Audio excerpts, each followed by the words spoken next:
Russian invasion of Ukraine. I'm Amarachi Ubani. And I'm Millicent Walker. Here are the headlines. Russia's President Vladimir Putin announces new decree on payments for Russian gas by foreign countries. Russia also says it's able to cope with Western sanctions as its economy becomes more resilient. Plus, British Foreign Minister Liz Truss in India as part of wider diplomatic push on the war in Ukraine.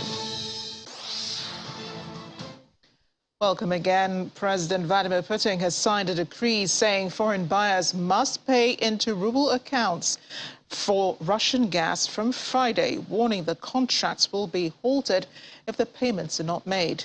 Well, the new decree is in retaliation for economic sanctions imposed by European nations, which he has described as an economic war. He says started years ago. You recall that Germany yesterday released an early warning that it could be heading for a gas supply emergency and that the measure was designed to prepare for a possible disruption of stoppage of natural gas flows from Russia.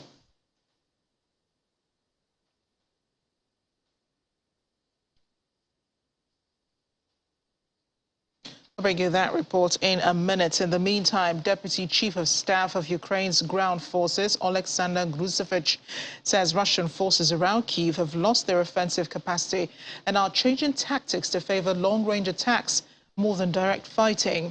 He was speaking in an online video about the defense of the capital, saying the enemy has almost exhausted its offensive potential, but the enemy has enough forces around Kyiv to attack, to try and to strike. He says the enemy, meaning Russia, favors long-range attacks, avoids direct fighting. It attempts to attack from the back and uses powerful artillery prior to that. And Chairman Committee on Industry and Trade in the Russian Parliament, Vladimir Gutenev, says Russia is able to cope with Western sanctions as its economy has become more and more resilient. He says this round of Western sanctions against Russia, especially the freezing of Russia's foreign exchange reserves, has seriously affected Russia's financial system. And the West's actions of ignoring the international laws and economic principles have exposed their double standard. In addition, he says the sanctions have aroused the cohesion and rallying force of the Russian people, which has provided a solid backup for Russia to better cope with the sanctions. And then he warned that the sanctions imposed by the Western countries against Russia will eventually cause damage to their own economy. And Russia will implement a series of policies to boost domestic economy while taking countermeasures against the West. We have joining us now former chairman, Nigerians in Diaspora Organization, Russia, and board member, BOT CEC NIDO Europe, Rex Esenawo. He is in Moscow. Rex, thank you for joining us on the program. Thank you for having me. And we're going to go over a few things now because it's really hard getting news out of Russia at the moment. So how is the rest of the country reacting to an announcement by President Putin about the new decree on gas exports? I think the rest of the country, they are kind of trying to find some kind of relief because the freezing of Russian assets, most especially the Russian Central Bank on sanctions and the foreign reserve, which was over, as we know, over $400 and something billion was frozen by the Western countries. I think they are trying to find a solution because they really want to see the economy work, and definitely no Russian will want to be out of job and all these kind of things. They kind of feel that the government is trying to do everything to protect them to some extent. Well, that's pretty interesting. And there have been reports that Russia may be feeling the impact of Western sanctions. We're hearing now from a Russian official that that's not possible. Could you paint us an on-the-ground picture of what the situation is? Actually, in Moscow, definitely there has been some kind of price increase in certain products, essential commodities, but not that as high as we would have. We were expecting. We were thinking that it would be very, very high. Also, at the beginning of the conflict, we saw a very sharp fall in the rubles, which is the Russian currency, at the beginning of the what the Russians called military exercise in Ukraine. But right now, what we're seeing is that the ruble has drastically regained its position.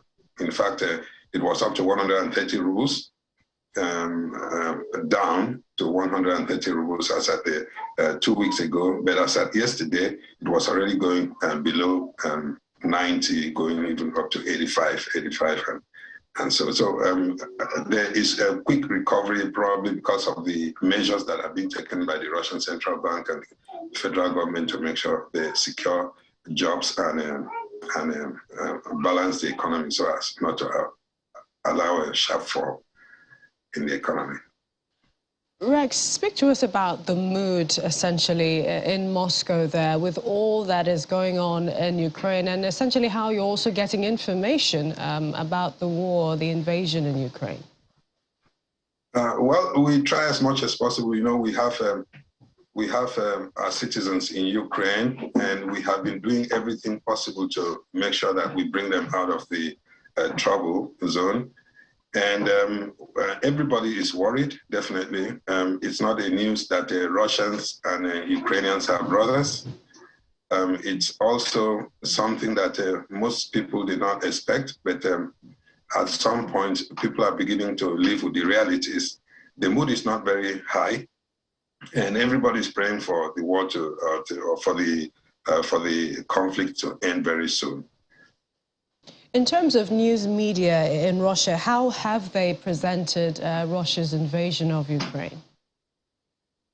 There is a law in Russia which definitely the official line was they are taking military operations to demilitarize Ukraine and at the same time the fascist Ukrainian, because there are certain groups which they feel that they influence the government or they infiltrated into the government and they cause a lot of havoc and were killing Russians in the east and so on and so forth.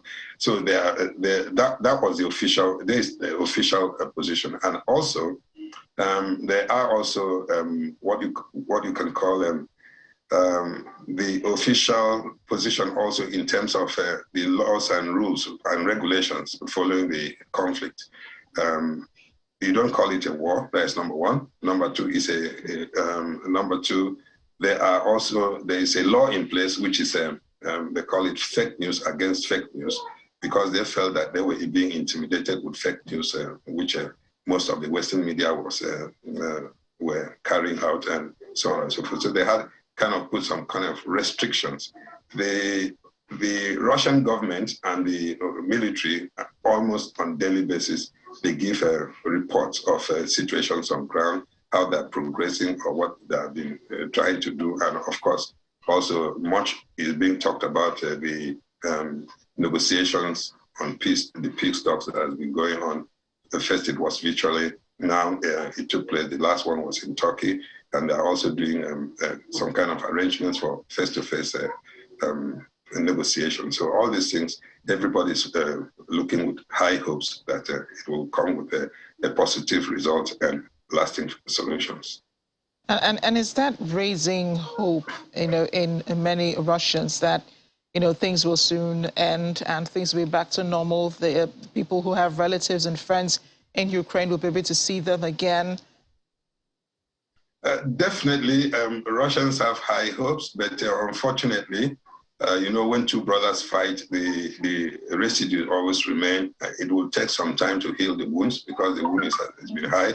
And this wound has started for a long time, almost 8 years now, since 2015.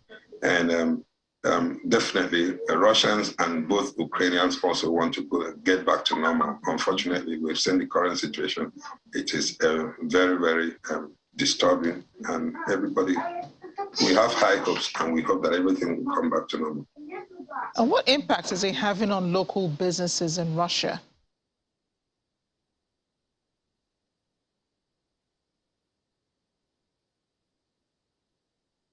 Sorry, right now, what we are having is the business, it affects a lot of businesses because, of course, many Russian companies and even foreign companies were here, and most of the companies that were coming from the West, due to the sanctions, they have either halted their activities or trying to restrain their activities.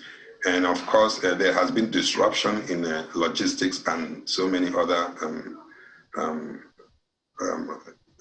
movement of businesses. And of course, the financial part of it, we cannot underestimate that, okay, the sanctions have touched most, especially the financial sector.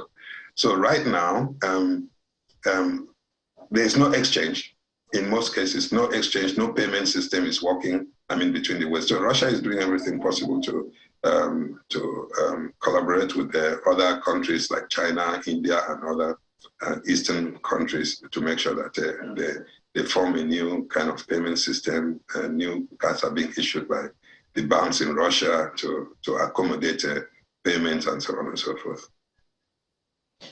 All right, and this also speaks to what we heard from the Russian parliament that says the freezing of Russia's foreign exchange reserves has also affected Russia's financial exchange system.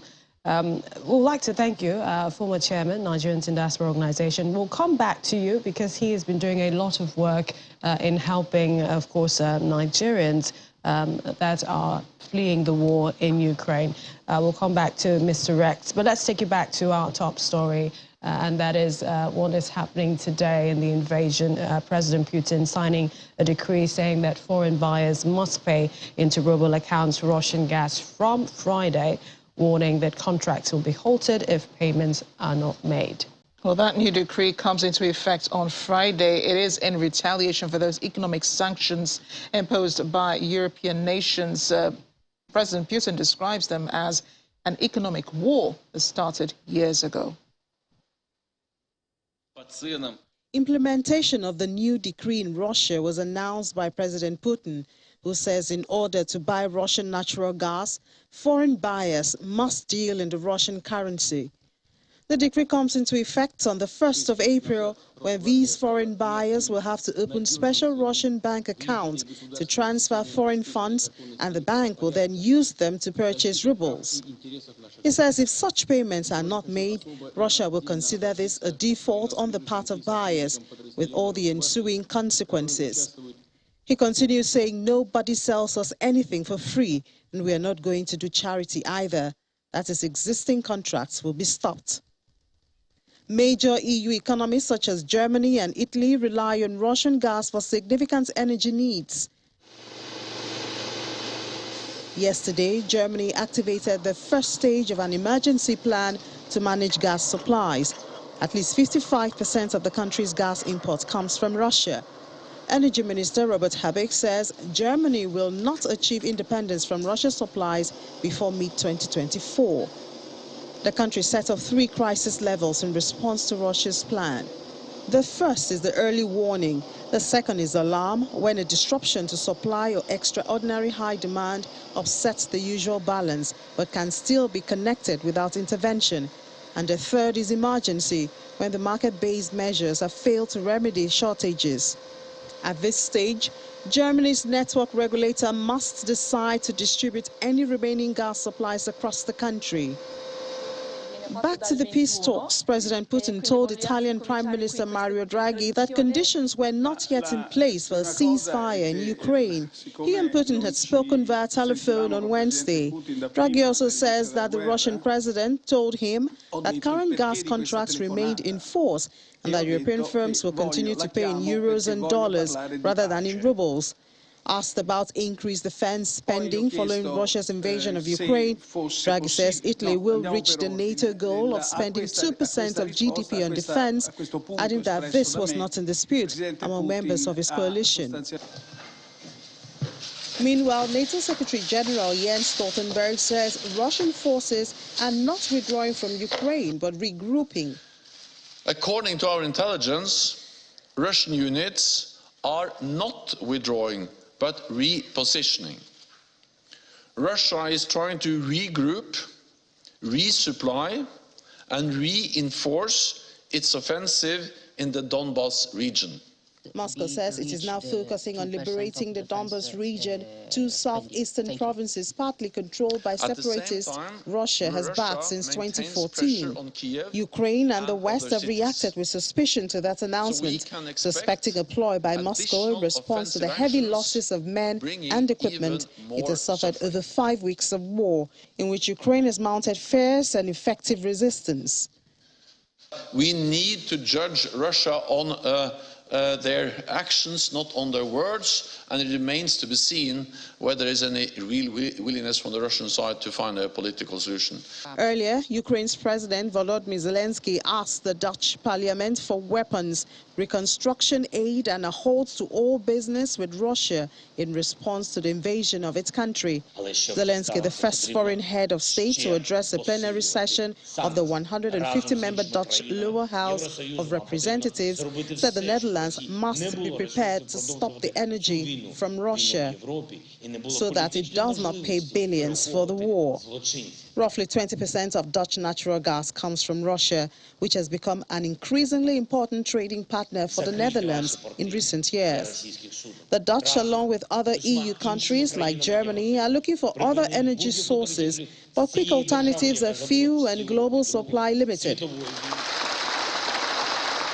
The Ukrainian president also addresses the Australian Parliament, telling them that Russia must be held accountable for past wrongs and warning that failure to punish Moscow may encourage other countries to wage war against their neighbors. But the most terrible thing, if we don't stop Russia now, if we don't hold Russia accountable, then some other countries of the world who are looking forward to the similar war against their neighbors will decide that such things are possible for them as well. The Australian Prime Minister Scott Morrison responded with support from his country for Ukraine. We stand with you, Mr. President, and we do not stand with the war criminal of Moscow, Mr.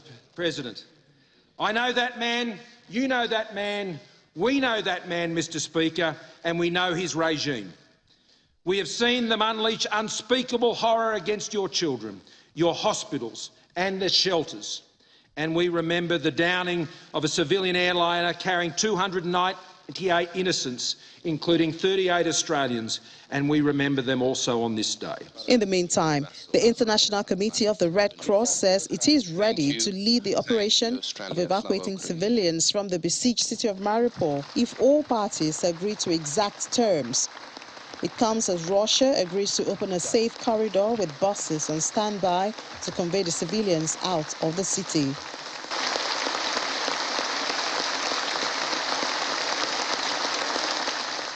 Kyiv Mayor Vitali Klitschko and his brother Vladimir today met with German Finance Minister Robert Habeck in Berlin today. They were accompanied by Ukrainian parliamentarian Halina Yanchenko and a small Ukrainian delegation.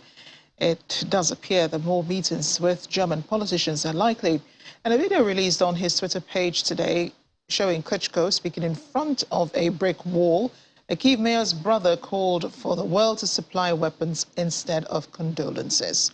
As the Russian invasion drags on past a month, Klitschko has also called on Europe and the world not to get used to the horrors of war.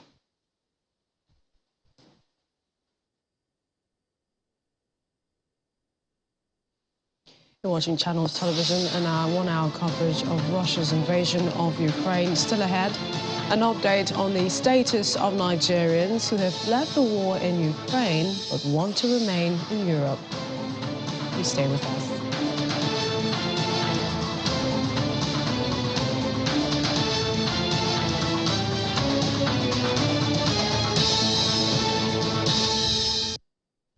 Welcome back. A Ukrainian family fleeing bombardments in Lviv is seeing the dawn as life gets back on track in Paris with the help of warm-hearted local residents. France has opened its borders to Ukrainian refugees fleeing the conflict. The French government has launched plans for housing, while private individuals are also helping Ukrainian families by hosting them in their homes. Nadia Vazlik is picking up her two daughters from school. It's their second day in class, and 7-year-old Kate can't contain her excitement. Her 9-year-old daughter, Anna, received cupcakes from the Ukrainian flag colors and when in them. Millions have fled Ukraine since the Russian offensive, estimated by the United Nations High Commissioner for Refugees. The majority of those refugees have escaped to neighboring countries such as Poland, Romania, Moldova, while the number of those traveling a long way to France also hit tens of thousands.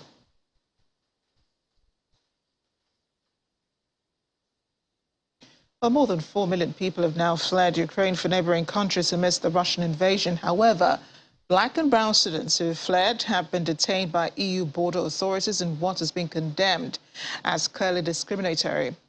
Although neighboring EU countries pledge to accept refugees from Ukraine as people flee across borders, a complicated story emerges of who is perceived and received as good, bad, and ideal refugees in modern Europe. A collaborative investigation by the Independent Lighthouse Report and other media partners revealed that Ukraine residents of African origin who have crossed the border to escape the war have been placed in closed facilities, with some having been there for a number of weeks. Well, joining us to talk about this, Chibuzo Onwubono, NIDO Europe Executive, lead Nigerians in Diaspora Ukraine Relief. She joins us from London, and also Rex Esonowo, former chairman NIDO, who spoke to us earlier, joining us from Moscow. Welcome again, and thank you for joining us. Chi, let's begin with you. I mean, yesterday we spoke to you. You gave us a breakdown of the issues. I mean, the new issues that appear to be facing Africans, especially Nigerians fleeing in Ukraine. Yeah. So the main issue right now that we are very concerned about are the people who are detained, amongst other issues. So these are students who were studying in Ukraine and fled the war. Some of them were they spent like 5 days or so traveling to the borders. Some of them got to the borders and got delayed, basically had issues trying to get out, especially one of the border, which is called the Medica border. Many of them spent another 5 days or 4 days roughly at that border. So after escaping and coming out, now we are finding that some of them are actually being detained in detention facilities. So in terms of the help that they're getting, one wonders, was it a personal decision that they decided to make? What are the laws and the rules, and what kind of advice have you been giving them? So there is some confusion, I think, what we're finding amongst the students, where there's usual, when somebody has an issue in the country that they don't have papers and all that, they go for this international protection. But with what's happening with the war, there's another category, which is really around the war, that allows students to be able to get some sort of residence in Europe. So what we're finding is that some students who maybe as they're trying to run away from the war, the last thing they probably remember is their passport or their documents. So they find themselves being detained. What usually happened in this case, in many cases when we had these issues, that we called the Nigerian embassy, who were very helpful to contact the border agents, and were able to give them some identification or identify them and allow them to go. But some of these other students we're finding is that they actually signed in for an asylum. Some of them are saying that they didn't know that they were signing for asylum. Some of them felt that, it wasn't, they felt confused as to what options to choose. And we're finding that these people are actually in detention. Now, we don't know what the circumstances is surrounding what exactly happened at the border. But what I heard from some of the students was that they were told to fill in and sign in for international protection, and that option really is not the best option. Why isn't that the best option, Chibuzo? Yeah, because that is if you're not fleeing war. That is if you're not fleeing war in Ukraine. So that is every category for asylum. If you're going to a country trying to sign in for asylum, usually you get a detention with that. So when I checked some of the documents from the Polish information someone gave to me, was that there is a possibility of being detained if you select that international protection. But there's another protection for people who are leaving Ukraine, and that doesn't. There's no reason why anyone should be detained as a result of that. So when you say detention, sorry, but when you say detention, is it an indefinite detention, or there are preparations for repatriation sometime in the near future? Well, the thing is, that's a very, very confusing category because there's some people who have been there, according to these students, they've been there for 9 months. So they've met other people in that detention facility. They're coming in as students who, you know, I think one of them is 17, 22, 23. You know, they actually don't know why they are there. And again, the language, they don't understand it. They were being taken to court. So in terms of the answer to that question, it's a very tricky one. Because one, they did not understand what category they needed to be. They actually need some legal help, something really or international help, or even our governments, the international governments, to actually impress on these border guards or the Polish authorities in this case, for them to have some sort of agreement to release these students, because that is not the category that they should be in. They should not be applying for asylum. Because I mean, if they wanted to, but I don't think they should be detained. So what we're having to find out is really, they've been there since the 27th of February, and this is unacceptable. Today, I mean, it's over a month, and these are people who have been experiencing a lot of trauma leaving the war. Yeah. Rex, let's go to you now. You're in Russia. How much of an influx have you seen in the country with Nigerian students who are fleeing the war in Ukraine, or the Russian special military operation in Ukraine? Thing is that we have some Nigerians who crossed over to Russia, but we have a special case of a family of 7 that left Ukraine down to Russia, but he has passed to another country now. We did everything possible to help him, accommodate him, and give him something. And the embassy also was very instrumental, giving, the ambassador was very kind to offer the 4 children who never had the passport. The embassy was ready to give them documents, but they have a Ukrainian birth certificate, so that allowed them to pass to Finland. Then we have other students who may come, but we always advise people, as soon as you cross, let the embassy know. Inform us, inform NIDO Russia. NIDO Russia has been very instrumental also trying to help in whatsoever situation. We have the frontline states also, like Poland, like Slovakia, Hungary. They are doing a great, fantastic job, because without them, we could have had humanitarian catastrophe in terms of Africans, most especially Nigerians in Europe. They're accommodating them, feeding them, taking them to some of the NGOs to get their document, and the government sectors to make sure they get. Even the students that were evacuated, the 2,000 students, it was we were very instrumental to make sure that we coordinate and everything, work with the embassy to make sure that those students come back home very safely. But it is a serious problem with those who are staying behind right now in Europe. We are doing everything possible to see how to help them. And thank God that we have people like Chi also coordinating with us from London also. So a huge job is still done. We are also worried about those still left behind in some of the cities like Kherson. Thank God we were able to evacuate some of the students who were there, but we still have some few Nigerians who are still left behind in the city. And as long as the fighting continues, they are still in danger. And I would like to use this opportunity to call on the federal government to also assist. We thank the federal government for the aircraft that they sent to evacuate Nigerians, but there are still Nigerians left behind. I think we should need some embossment, which goes directly to the consular department of the embassy, at least to also assist, because many who are left behind now in Europe, they are also looking for opportunities. We have people who were already in 5th courses in their medical schools, 4th courses, and so on and so forth, final year students. So we cannot leave them to while away. They are looking for opportunities to engage themselves in educational institutions here and complete their education before coming back home. They need help. And I feel that the federal government has a duty also to help, because they're working and they will be the future of the nation.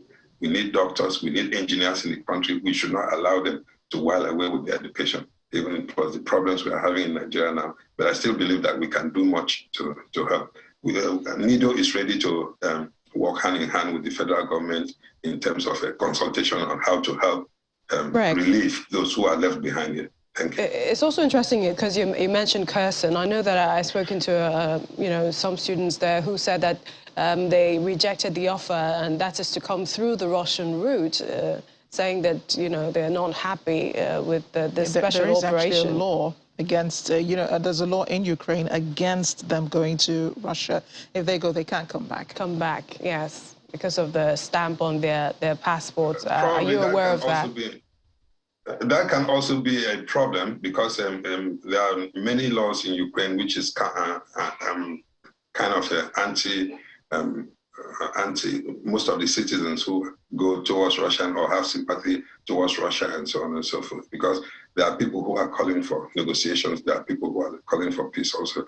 And in terms of Nigerian students, I'm not very sure how this will affect, but we also have a situation whereby with the Embassy of Nigeria, the ambassador has announced that the foreign ministry is ready to accommodate Nigerians who are in the conflict zone.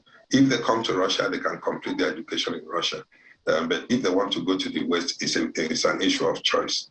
But have you heard from any student?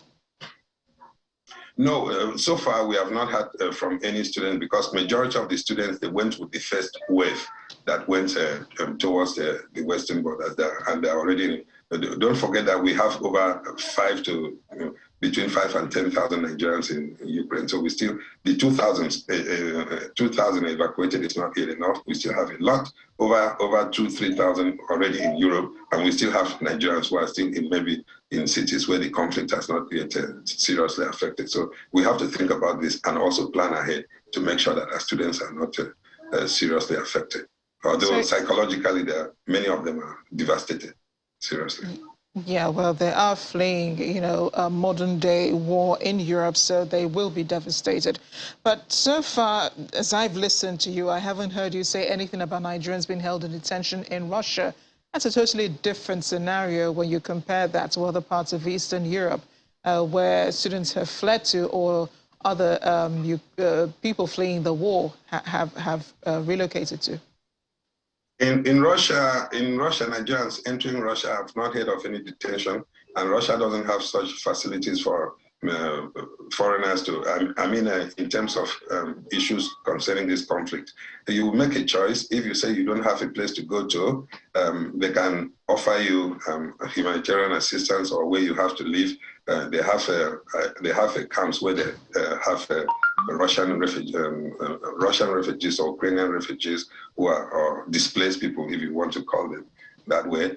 They also give choice, like the Nigerian family I was talking about specifically. They ask him, do you have a place to stay? He said, yes, I'm going to my friends. We are going to our friends in Moscow or in Belgorod or elsewhere, anywhere you have friends in Russia. They will allow you to go. They will just stamp you in, no detention, nothing else. So far, we have not heard of any of such. And NIDO Russia, the executives of NIDO Russia, they are also informing us of any occurrence that may happen, but we've not had any case at all.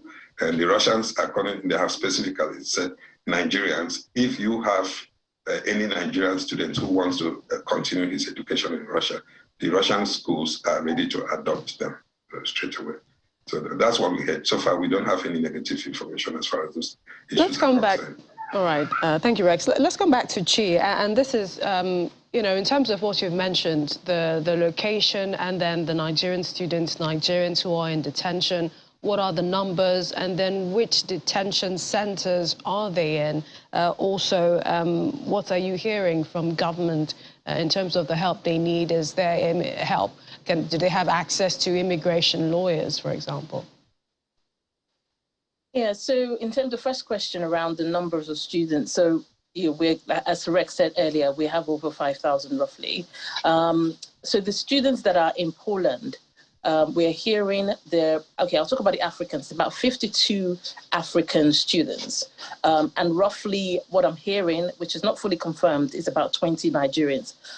In terms of how many we've got contacts with, 4 of them. We're also speaking to the Nigerian embassy. So as of this morning, I spoke to one of the Nigerian embassy staff, he did say to me that they actually went there and they have met the border guards, and they are negotiating with the border guards to get them released. As of 2 days ago, he said some of them were signed off. So I think it's just really to find out, signing off, does that mean them coming out? So I think not only signing off, I think there's more things, and maybe it has to do with the complications around the forms that they fill. I was trying to ask even more information to say, okay, what else do we need to do? And he says they're on it. So I'm trusting that the Nigerian government is on it. I've also spoken to some of our other NIDO Europe executives who have confirmed to me that they're speaking with, escalating it with our Honorable Abike Dabiri and the government. So I believe that the government is doing something about it. What I feel that needs to be done more is really to impress on the governments of Poland. There are about 3 border places right now that they're held. So they're not only held in one border, they're held in 3 different places. So it's really to... Sorry, go ahead. No, I was just going to say this appears to be just around Poland. You've not heard about detention centers, those trying to get through, pass through Romania or other parts of Europe? So I did hear about Hungary, but I tried to dig in a bit more, and I was told that it's not detention. So that was a relief. I have spoken to people in Austria. So Austria, there is a detention center in Austria that's holding people. As of now, I only know of one student who was there, but he did say to me that other Africans. He couldn't confirm to me if they were Nigerians or not.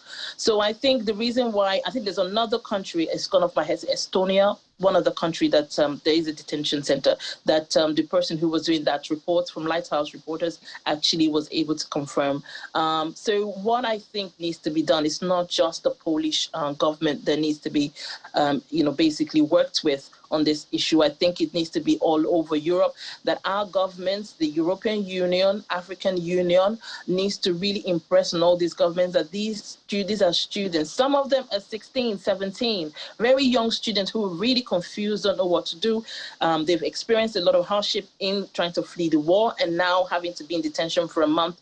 One of them said that they took his phone from him. They took, he doesn't have access to internet. There's controlled internet, and they all have to use a computer, which is rotated. So the conditions are not favorable. As of this morning, he did send a message, which was almost like an SOS. I don't have it in front of me now. I would have read it for you, but it's really bad. He was saying, please don't forget me. Don't forget me here, please. You guys should try and help me. Twice he sent, one at 12, just after 12 midnight. One around about 5 a.m. I saw that this morning, and we again tried to call the Nigerian embassy.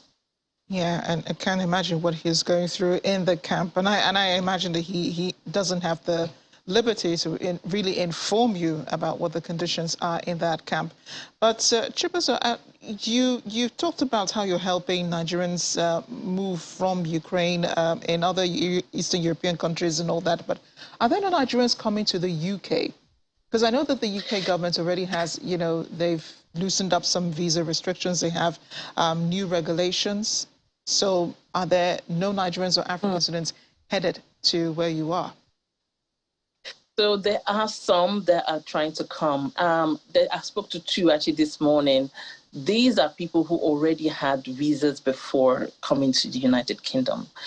So in terms of opportunities, I really want to call on the United Kingdom government. If they're listening to me, we have students who are medical students who, the UK is looking for medical staff, Nigeria is also looking for medical staff. And these students are 400, 500, then they're almost done.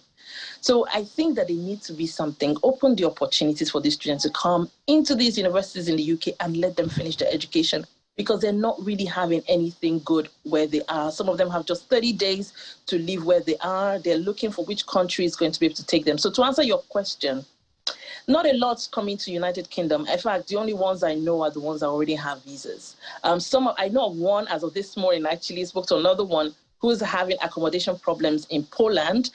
She's applied for a visa. She's been in the UK before. She's applied for a visa, and her passport is currently in the the British embassy in Poland. So she can't leave Poland, she can't do anything, and she's having issues with accommodation. So she's also waiting. She said they told her she's going to take about 6 weeks for her visa to come through.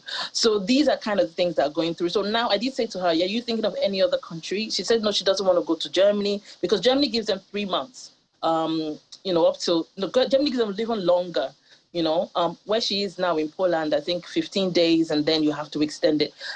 So she's not wanting to go anywhere else, but she's also having accommodation issues. This morning, we had to find accommodation for her so she can basically wait for her visa. So to your question about the British government, there is more that needs to be done. I know that they're opening a lot of doors for Ukrainians. Our prayer to them is please open the doors for Nigerians, or Africans, sorry, not just Nigerians, African people, because they're really going through a lot. I know Ireland, some students went to Ireland last week. Then they had issues with Ryanair where they couldn't get on. I think there was some confusion with regards to if they were even allowed in without their visa. So I think there just needs to be more done. I want to quickly ask, as we wind down, this is Rex, your advice because this is really a precarious and delicate security situation with that invasion. And so for those who are leaving Ukraine and when they get to the borders, what would be your advice to them? And also students, non-students caught up in this situation. And this is especially to avoid detention. Rex. I want to tell anybody who is still out there is that your life, your security is number one. Irrespective of the laws that exist, the laws can always be adjusted or argued afterwards. Now, the first and foremost is to leave where the conflict zone is and try to get shelter for yourself. As I said before, if Russia is closer to where you are, you can enter Russia freely. So far you pass the security checks and they are sure that you are not a mercenary, they will let you in. So you can come to Moscow, visit, call for any needy official at Nigerian embassy. And those in Europe, you have to try as much as possible to make sure that get yourself available to NIDO, Europe, any of the frontline states where you enter from. We have, thank God, we have NIDO chapters all over the place.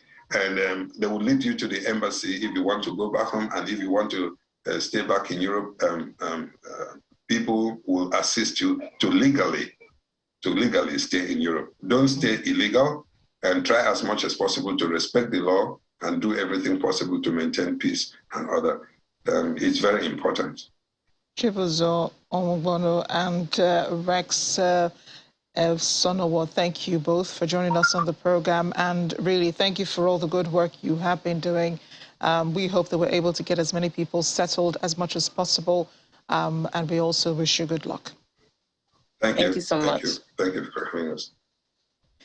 When we return after the break, an abandoned dog finds love and a skeptical cat in a new home in Ukraine. Stay with us.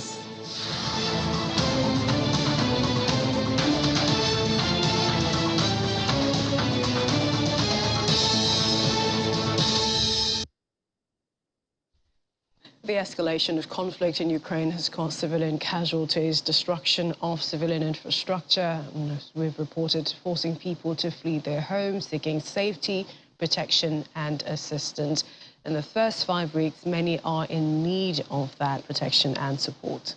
All right, in light of the emergency and the scale of humanitarian needs of refugees from Ukraine, an interagency regional refugee response is being carried out in support of the efforts of refugee hosting countries. There's the Regional Refugee Response Plan, which brings together UN, NGO, and other relevant partners and focuses on supporting host countries' governments to ensure safe access to territory for refugees and third country nationals fleeing from Ukraine in line with international standards.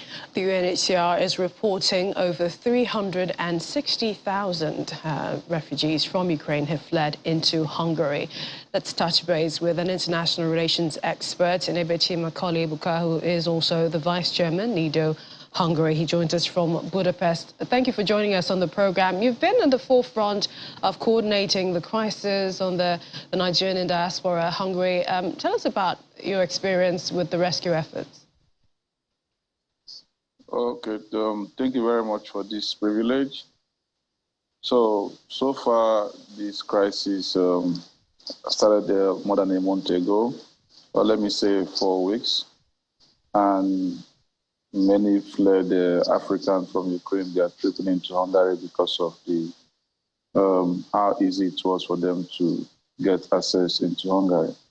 And since that 4 weeks ago, we have received more than 2,000 Nigerians, including other African countries, who come here with no hope of what to do next, where to sleep, what to eat, which my organization have tried with the help of other organizations to provide these basic needs for them.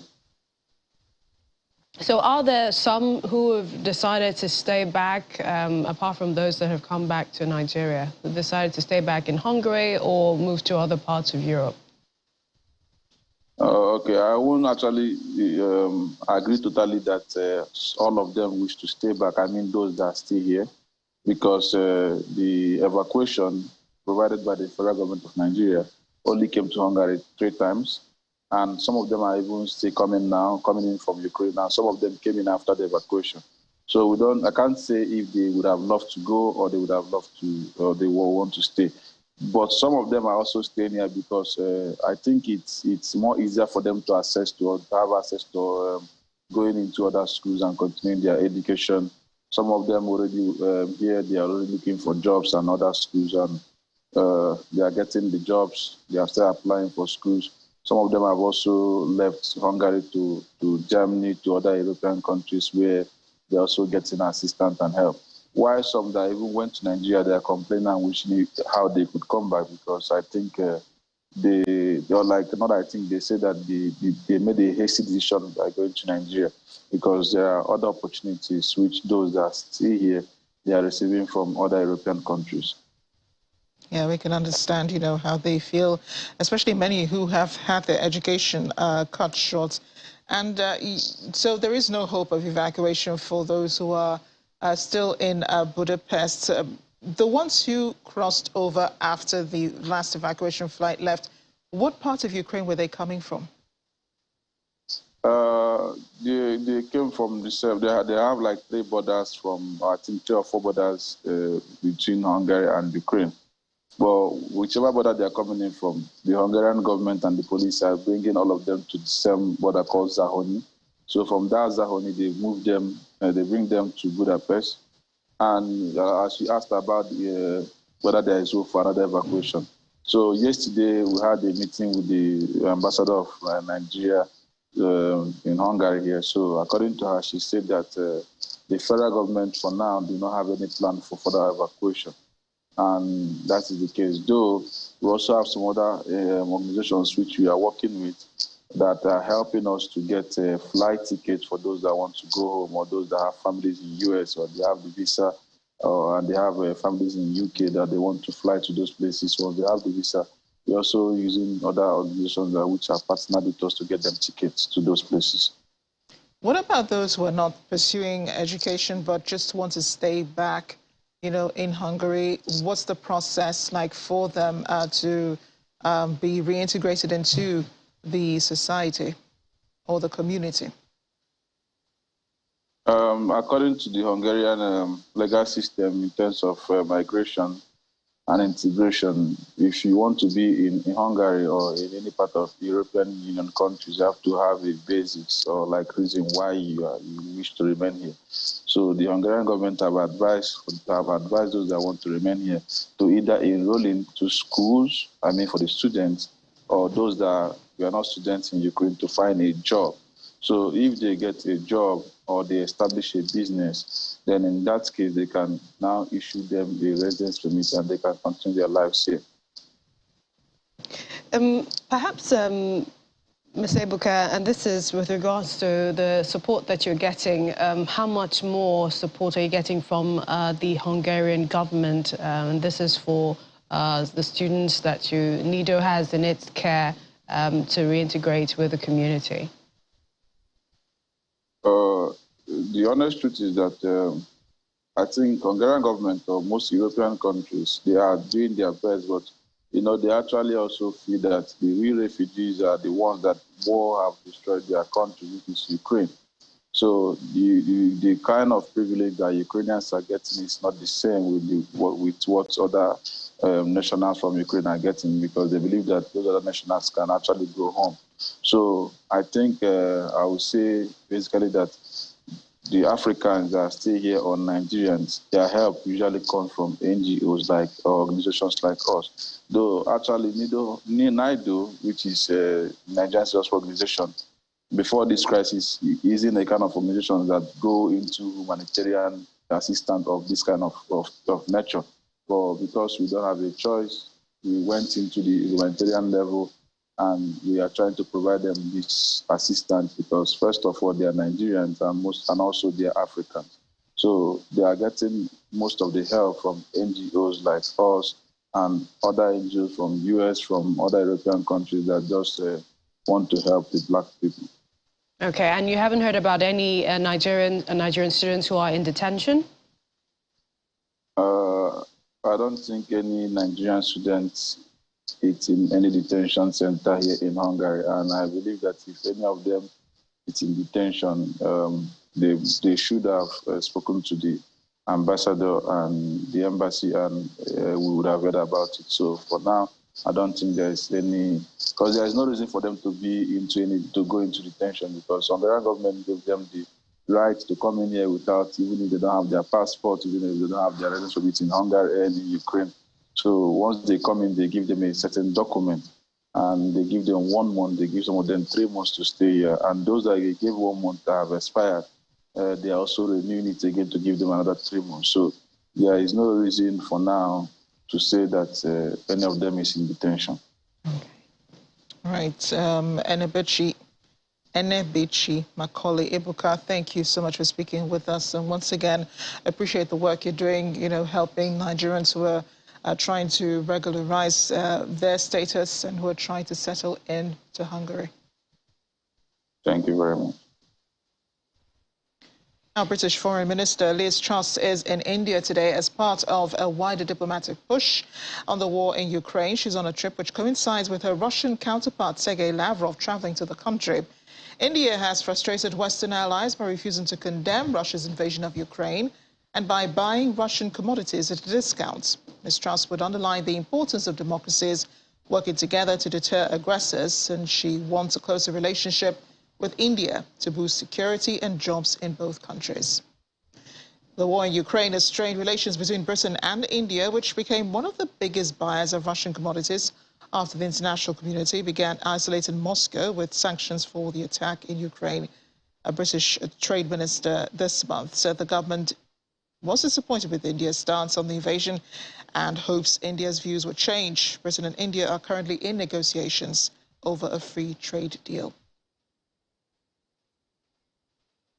Ukrainian animal lover Olga Veretilnik has always wanted a big black dog, and when the urgent need to take care of one arose, she did not hesitate to step in. Veretilnik's cat, Cassus, appears not to share her dream, and his countenance towards her temporary canine guest suggests a cat who was not consulted beforehand. Now Cassus, which means problem in Russian, has got his own dilemma in the shape of a rescued dog, Bavaria, the Schnauzer. Bavaria, the dog, was found by Ukrainian soldiers inspecting homes in an abandoned village in the Kyiv region Tuesday and brought to the center where Veterinex volunteers to help the military on the front line.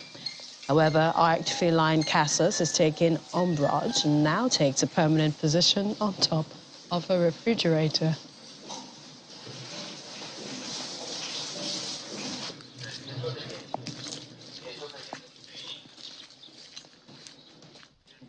Cats and dogs, have they ever been friends? No, they haven't, but I think Olga should have given Cassus a heads up. I really think so. Thanks for watching. I'm Amarachi Ubani. I'm Melissa Ntumwoka. Have a good evening.